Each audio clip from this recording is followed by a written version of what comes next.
Operation rising lion প্রতীকী এই নামের আড়ালে ইরানে আগ্রাসন চালিয়ে যাচ্ছে দখলদার ইসরায়েল। তাদের লক্ষ্য ইরানের পরমাণু সক্ষমতাকে পুরোপুরি ধ্বংস করা।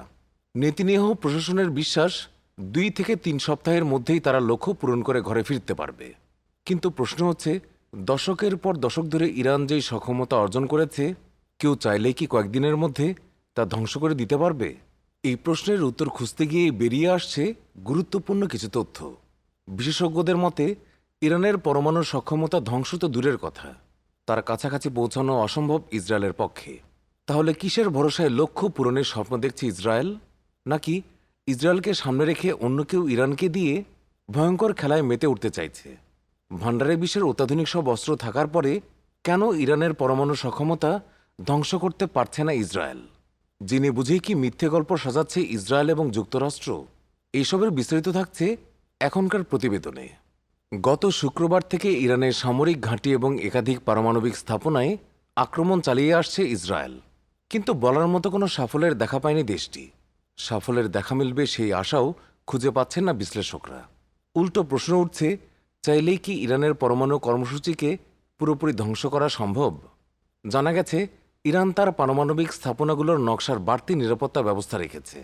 কেমন সেই বাড়তি নিরাপত্তা, সেটাও তুলে ধরেছেন এক্সপার্টরা। যদি কোনো স্থাপনাতে একাধিক সরু সুড়ঙ্গ, বিস্ফোরণরোধী দরজা এবং বহুমুখী প্রবেশ এবং প্রস্থান পথ থাকে, তাহলে সেটি ধ্বংস করা অত্যন্ত কঠিন হবে। বিশ্লেষকরা বলেছেন, ইরানের পরমাণু স্থাপনাগুলো ধ্বংস করা ইসরায়েল কিংবা মার্কিন যুক্তরাষ্ট্রের জন্য মোটেই সহজ হবে না। প্রযুক্তিগত এবং কৌশলগত প্রতিবন্ধকতার কারণে বিষয়টি এখনও বেশ কঠিন।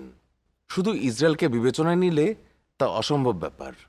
লন্ডনের রয়্যাল ইউনাইটেড সার্ভিসেস ইনস্টিটিউটের এক প্রতিবেদনে বলা হয়েছে, ইরানের পরমাণু সক্ষমতা ধ্বংস করা মোটেই সহজ কাজ নয়।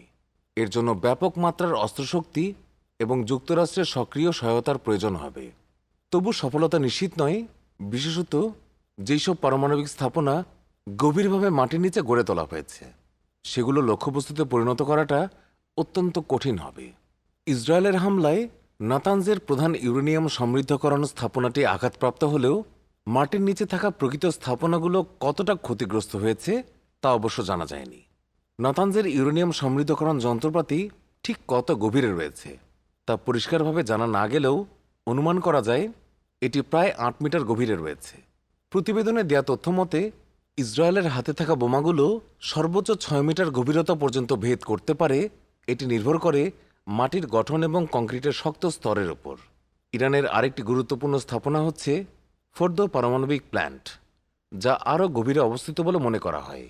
অনুমান অনুযায়ী ফোর্দের গভীরতা 80 থেকে 90 মিটার। যুক্তরাষ্ট্রের ম্যাসিভ অর্ডান্যান্স পেনিট্রেটর বোম দিয়েও ফোর্দো ধ্বংস করা অসম্ভব, কেননা সেটি সর্বোচ্চ 60 মিটার গভীর পর্যন্ত পৌঁছাতে পারে। তবে জানা গেছে এই পারমাণবিক প্ল্যান্টটি যুক্তরাষ্ট্রের বিমান বাহিনীর হাতে থাকা B2 স্টেলথ বোমার ব্যবহারেই ধ্বংস করা সম্ভব, যা কিনা ইসরায়েলের নেই। এমনকি যুক্তরাষ্ট্র যদি এই বোমা সরবরাহ করেও থাকে, ইসরায়েল তা ব্যবহার করতে পারবে না। সেই লজিস্টিক সাপোর্ট তাদের কাছে নেই। চরম এই সত্যটা কি জানা নেই ইসরায়েলের? প্রতিবেদন বলছে, জেনে শুনেই নিজেদের লক্ষ্য ঠিক করেছে ইসরায়েল। নেতানিয়াহুর আশা কোনো একটা সময় যুক্তরাষ্ট্রও এই সংঘাতে জড়িয়ে পড়বে। ট্রাম্প অবশ্য তার আশার পালে হাওয়া দিয়ে ইরানে হামলার প্রস্তুতি সেরে নিচ্ছে। বিশেষজ্ঞরা বলেছেন, যুক্তরাষ্ট্রের হাতে থাকা B2 স্টেলথ বোমা ব্যবহার করা হলেও একবার হামলা চালিয়ে সেটি সম্পূর্ণরূপে কেন্দ্রটি নিশ্চিহ্ন করা সম্ভব হবে না। মার্কিন সামরিক তথ্যের ভিত্তিতে সিএনএনের এক প্রতিবেদনে বলা হয়েছে, B2 স্টেলথ বিমানটি বিশেষ উচ্চ ক্ষমতা সম্পন্ন ইস্পাত দিয়ে তৈরি। এটি মাটির গভীরে প্রবেশ করে শক্ত বাংকার এবং টানেল ধ্বংস করতে পারে। এই বোমার ওজন প্রায় 3000 পাউন্ড বা 13,500 কেজি। প্রায় 2 তলা ভবনের সমান এই বোমা জিপিএসের মাধ্যমে গাইড করা হয়। সামরিক বিশেষজ্ঞ পিটার লেন্ট এবং সিএনএনের বিশেষজ্ঞ সেড্রিক বলেছেন, পারমাণবিক কেন্দ্র ধ্বংস করতে অনেকগুলো হামলা চালানো লাগতে পারে। এমনকি অনেক সামরিক বিশ্লেষক মনে করেন সেই বোমাতেও কাজ না হওয়ার সম্ভাবনা রয়েছে। যুক্তরাষ্ট্র সেই ঝুঁকি নিতে রাজি হবে কিনা সেটা নিয়েও তারা সন্দেহ প্রকাশ করেছেন। বিশেষজ্ঞদের মতে, ইরাকে পারমাণবিক স্থাপনায় হামলা চালিয়ে সেটি ধ্বংস করে দেওয়ার ঘটনা থেকে শিক্ষা নিয়েছে ইরান। সেই অভিজ্ঞতার আলোকে নিজেদের পারমাণবিক কার্যক্রমের স্থাপনা বানিয়েছে পাহাড়ের নিচে মাটির অনেক গভীরে। যাতে শত হামলার পরেও সেটি অক্ষত থাকে। ইসরায়েলের লক্ষ্য পূরণে যুক্তরাষ্ট্র কি অজানা এক গন্তব্যের পথে হাঁটার ঝুঁকি নিতে যাবে? কমেন্ট বক্সে জানিয়ে দিন এই বিষয়ে আপনার মূল্যবান মতামত। আবারও দেখা হচ্ছে। ধন্যবাদ সবাইকে।